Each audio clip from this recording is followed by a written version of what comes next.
Hola, ¿cómo están? En esta clase vamos a ver cuáles son las principales diferencias entre la escritura y la oralidad. La escritura y la oralidad corresponden a esferas diferentes de la comunicación humana.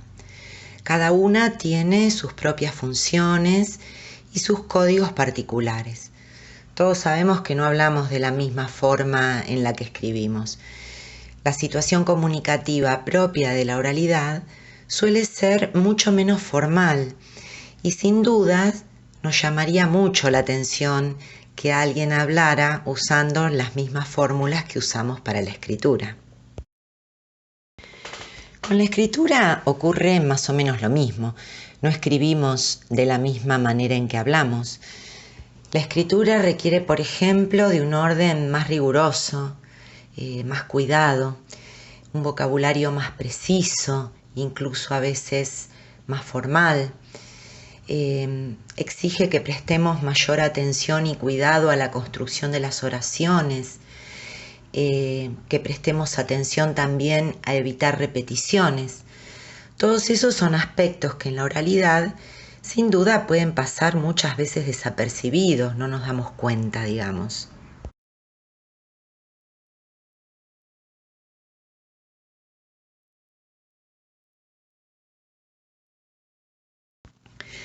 Daniel Casani, en su libro Describir el escribir, establece diferencias entre la escritura y la oralidad teniendo en cuenta dos dimensiones, la dimensión contextual y la dimensión textual. La dimensión contextual tiene que ver principalmente con cosas como el canal de comunicación que usamos, con las circunstancias de lugar y de tiempo en las que se produce la comunicación, mientras que la dimensión textual se relaciona con aspectos gramaticales y léxicos, es decir, del vocabulario, aspectos del texto mismo. A continuación vamos a ir viendo cada una de ellas.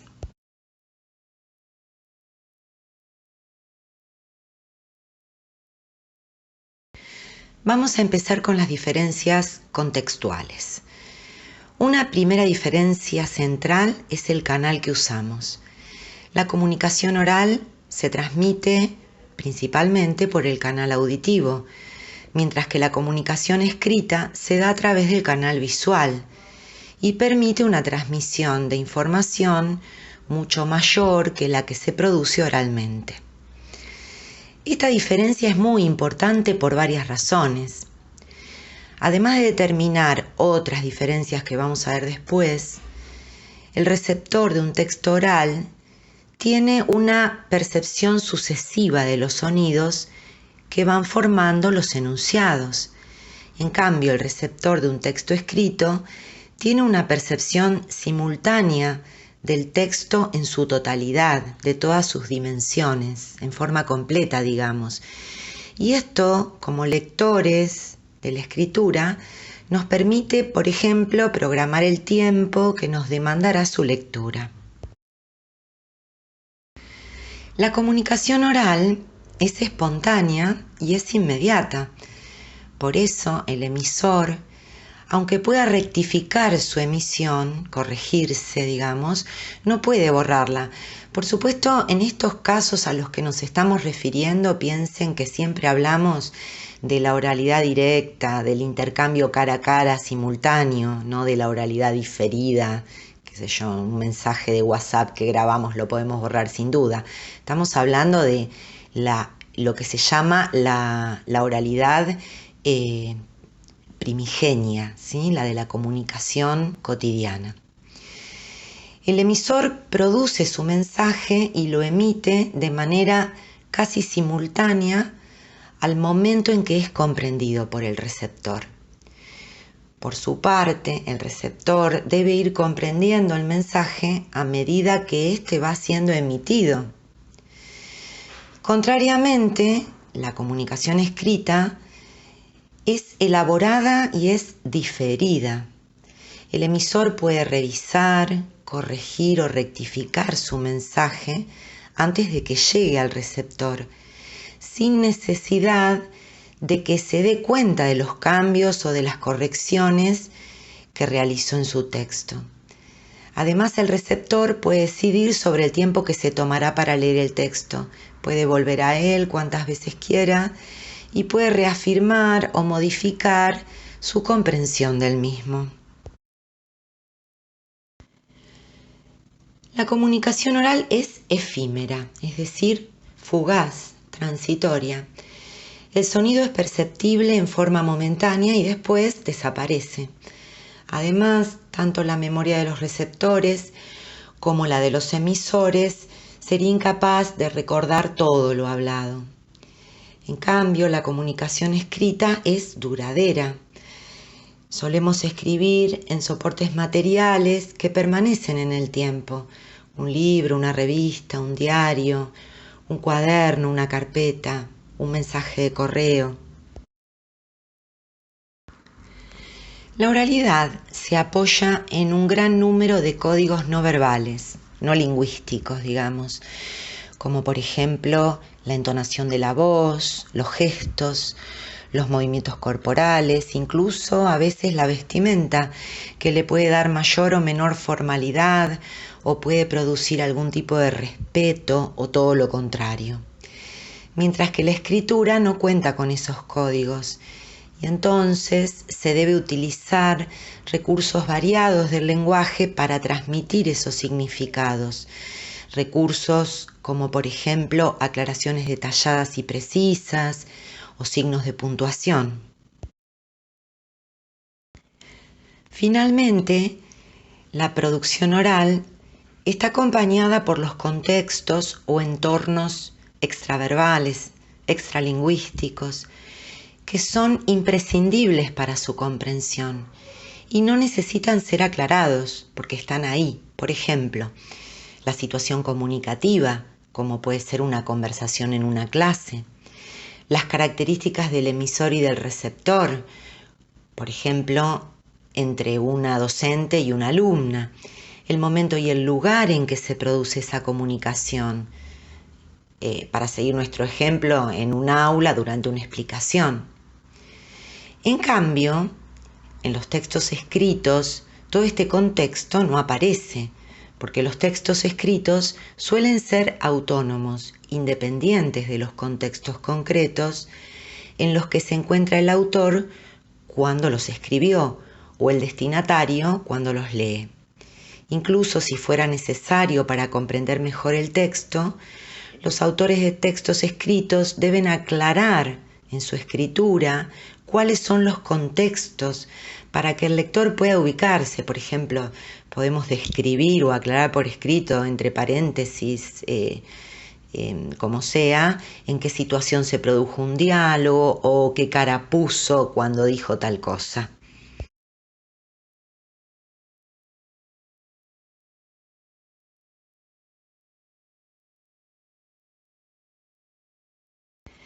Pasamos ahora a las diferencias textuales, es decir, las que tienen que ver con el texto mismo, no ya con el contexto, con el entorno comunicativo, como las que acabamos de ver. En este caso, Casani considera diferentes clases. La adecuación, que tiene que ver con que el texto producido sea adecuado al contexto y a la situación comunicativa. La coherencia, es decir, la organización de los significados, el desarrollo coherente de los temas abordados dentro del texto. La cohesión, que está relacionada con una serie de elementos de la lengua que permiten establecer y mantener relaciones de significado dentro del texto, como por ejemplo los conectores o los pronombres. Y el léxico, es decir, las opciones de vocabulario. A continuación vamos a ir viendo cada una de estas 4 clases.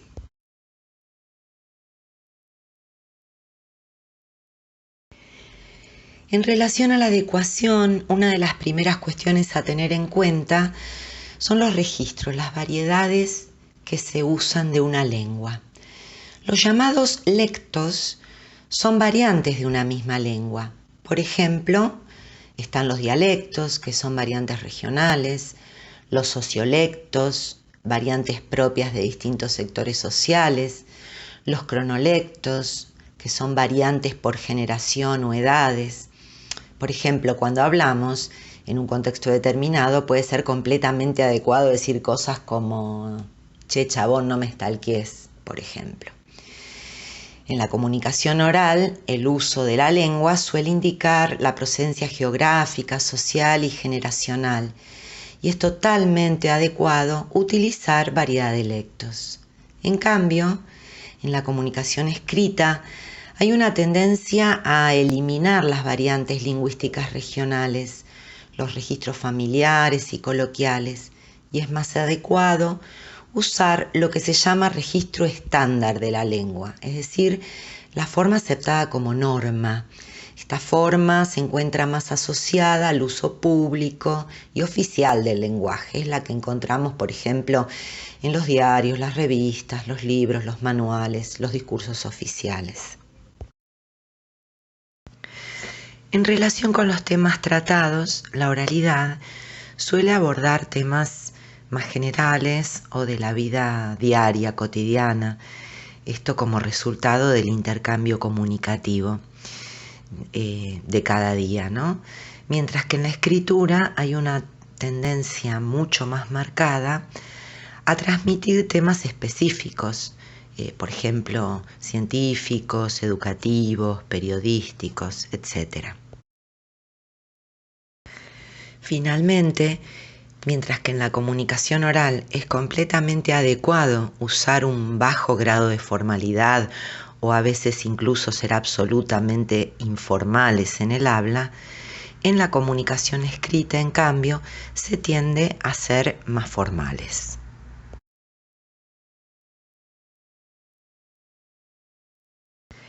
Vamos a ver ahora los aspectos relacionados con la coherencia. Recuerden que la coherencia tiene que ver con la organización del desarrollo temático dentro del texto, la organización de los significados. En principio, en las producciones orales hay una selección mucho más flexible de los temas a tratar, como vimos recién, y es muy habitual que se produzcan digresiones, rodeos, cambios de temas abruptos, repeticiones, que aparezcan datos que son poco relevantes, por ejemplo. En cambio, en las producciones escritas, la selección y la organización de la información es mucho más rigurosa. Es incluso a veces bastante inflexible. Se tiende a destacar la información más importante y se trata de evitar las digresiones, las redundancias, los datos que están de más. En la oralidad, las estructuras que permiten organizar la información son más bien abiertas. No suelen tener una conclusión, por ejemplo. Además, muchas veces pasamos de un texto oral a otro sin ningún tipo de interrupción o cierre de lo que veníamos diciendo. Por su parte, las estructuras de los textos escritos suelen ser cerradas, lo que permite darles su carácter de conclusividad, es decir, de texto acabado, organizado de otra forma, ¿no?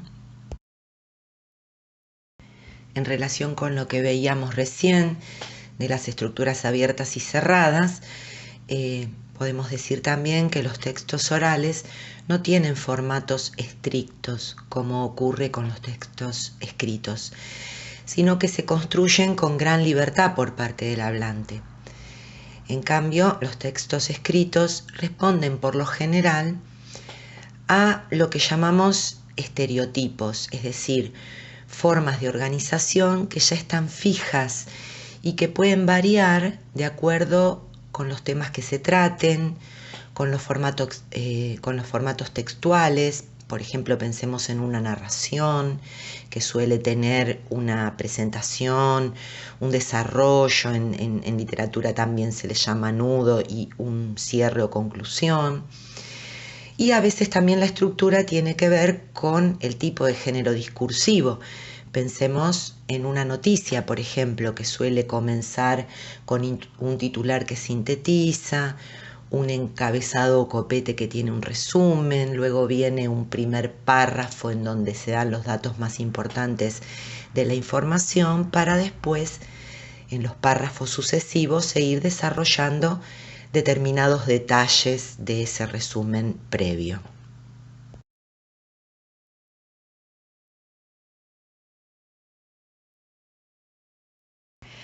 Veamos ahora los aspectos relacionados con la cohesión.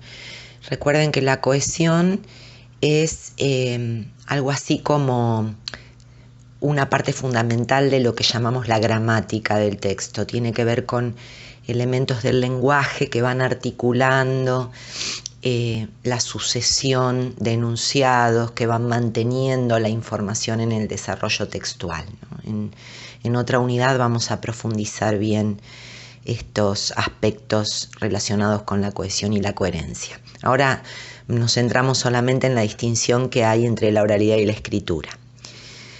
En los textos orales, gran parte de los elementos de conexión entre enunciados, entre significados, están dados por elementos pertenecientes a códigos no verbales, no lingüísticos. Por ejemplo, un cambio de entonación o de velocidad en lo que se dice, el uso de pausas o de indicaciones de gestos, a veces también la dirección de la mirada. Por ejemplo, en un intercambio, si fijamos la mirada en alguien, estamos de alguna manera, entendemos todos que le estamos cediendo la palabra, etc.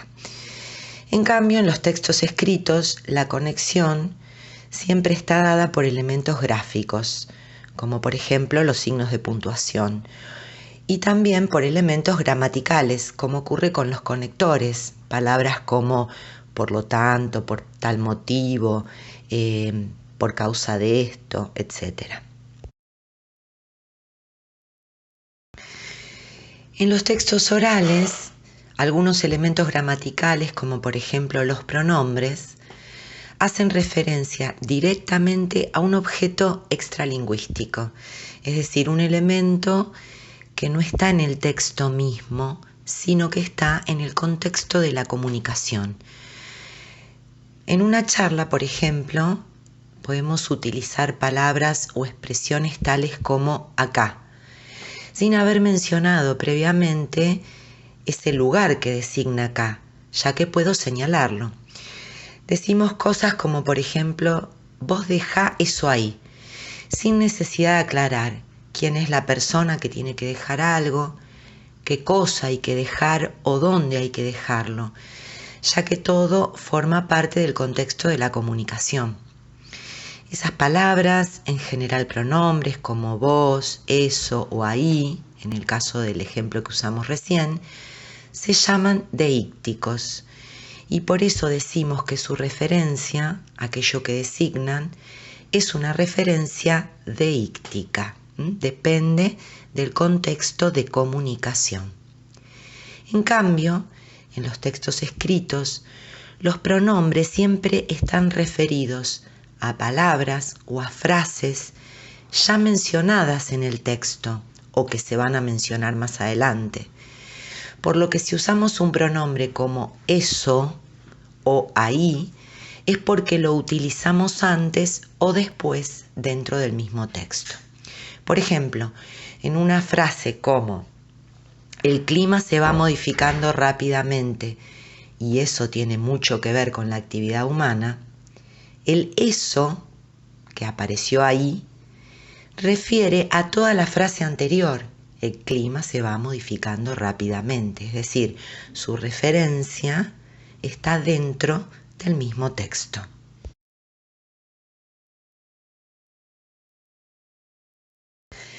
Vamos ahora con el último aspecto relacionado con las diferencias textuales, que es el léxico, es decir, el vocabulario. El lenguaje oral permite el uso de palabras hiperónimas. Un hiperónimo es una palabra cuyo significado engloba al significado de otras palabras. Por ejemplo, fruta es hiperónimo de naranja, manzana, pera, durazno, etc., que son sus hipónimos.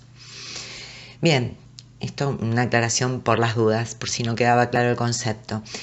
Decíamos que en el lenguaje oral es común el uso de hiperónimos con función de comodines. Por ejemplo, usamos palabras como cosa, esto, así, que son utilizadas para reemplazar objetos, ideas, personas, lugares particulares o cuestiones generales que aparecen en la conversación, ¿no? La palabra cosa es una palabra que usamos como comodín para designar un montón de cosas. Ahí va, decimos esa cosa, me dijeron una cosa ayer que no sé qué, bueno, etc. En cambio, en la escritura, en el lenguaje escrito, es necesario evitar los términos comodines o que no tengan un contenido semántico específico. Se suele privilegiar el uso de un vocabulario más preciso, cosa que en la oralidad esto no es tan estricto. Los significados pueden estar más diluidos, ser menos específicos. En la oralidad recurrimos mucho a lo que llamamos tics lingüísticos, muletillas. Pensemos en expresiones como bueno, que se usa tanto a veces cuando uno habla y repite bueno, bueno. Expresiones como sea, es decir, que cumplen a veces la función de enlaces. Los usamos para establecer conexiones entre partes de lo que vamos diciendo. En cambio, en la escritura se tiende a eliminar, es decir, no quedan muy bien las muletillas, ¿no? Hay que utilizar conectores específicos para establecer enlaces entre los enunciados. Finalmente, y ya terminamos con esto, en la producción oral es muy frecuente que aparezcan muchas repeticiones léxicas, repetimos palabras. Contrariamente, en la producción escrita es necesario eliminar las repeticiones mediante el uso, por ejemplo, de expresiones sinónimas. Y con esto hemos abordado las principales diferencias que trata Casani en su libro Describir el escribir entre los textos de la producción oral y los textos de la producción escrita.